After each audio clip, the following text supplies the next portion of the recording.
All right, home buyers, let's talk about closing costs. Imagine that this pint glass is your bank account.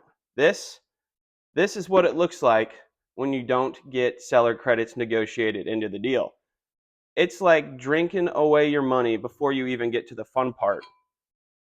But what if I told you that there's a way that you can negotiate seller credits and keep that cash where it belongs and have the seller pick up the tab instead? So let's talk about what closing costs actually are. They're the fees that are associated with finalizing the home purchase. These can be your loan origination fees, title insurance, appraisal, taxes, etc. So let's say that we're buying a house that's $300,000. Normally, with closing costs, you're going to be about 2 to 5% of that loan amount. So at $300,000, you're looking between $6,000 to $15,000. Woo! That hurts. And sellers aren't just giving away closing cost credits, but there are 3 situations where they are more than likely going to say yes. So how do we actually make this happen? Well, here's my strategy that I use. So I ask for seller concessions up front. When we submit that offer, we're going to be asking for the amount that the buyer is going to need to walk away from that deal without having to pay much out of pocket, if at all.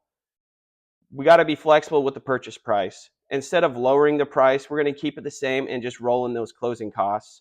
It's going to make the seller feel like they're winning rather than, just getting screwed over. And then we're going to run the numbers first. For me, I like to run a CMA to see what that house is worth. That way, I have a good understanding of how we can get all those closing costs negotiated in, because if the house is underpriced and it's going to appraise for higher, we're going to be able to ask for more closing costs, which would mean that we'd have to raise the purchase price a little bit. But at the end of the day, the buyer is going to walk away without having to come out of pocket.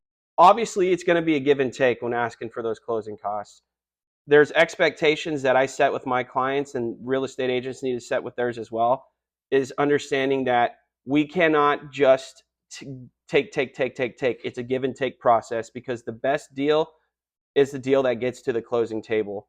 We don't want to just keep asking for everything and not reciprocating something. Real estate agents have a fiduciary duty to their clients. But at the end of the day, we're not doing our duty if that deal doesn't make it past the offer or get to the closing table. So always remember that it is a give and take. Do not be greedy, because you're going to scare away that seller and the deal's gone.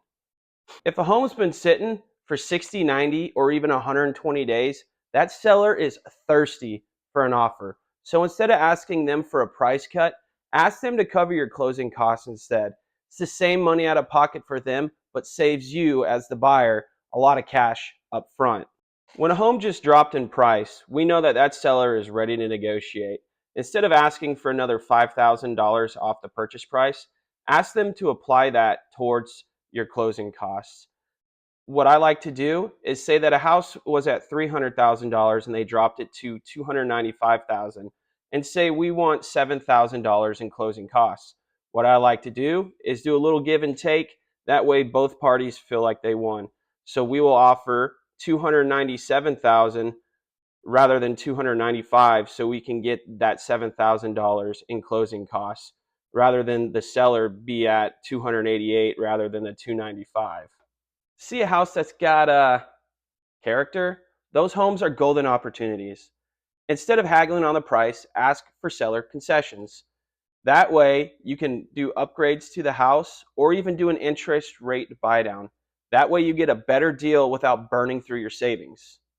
When the numbers make sense, we go in strong and get the seller to cover those closing costs, keeping money where it belongs, in your pocket and your bank account. Remember, this is what it looks like when you don't negotiate seller credit. And this is what it looks like when you work with the right agent. If you want help finding homes where sellers are ready to negotiate, send me a DM, text me, call me, or even send a carrier pigeon. Let's get you into a home without draining your bank account.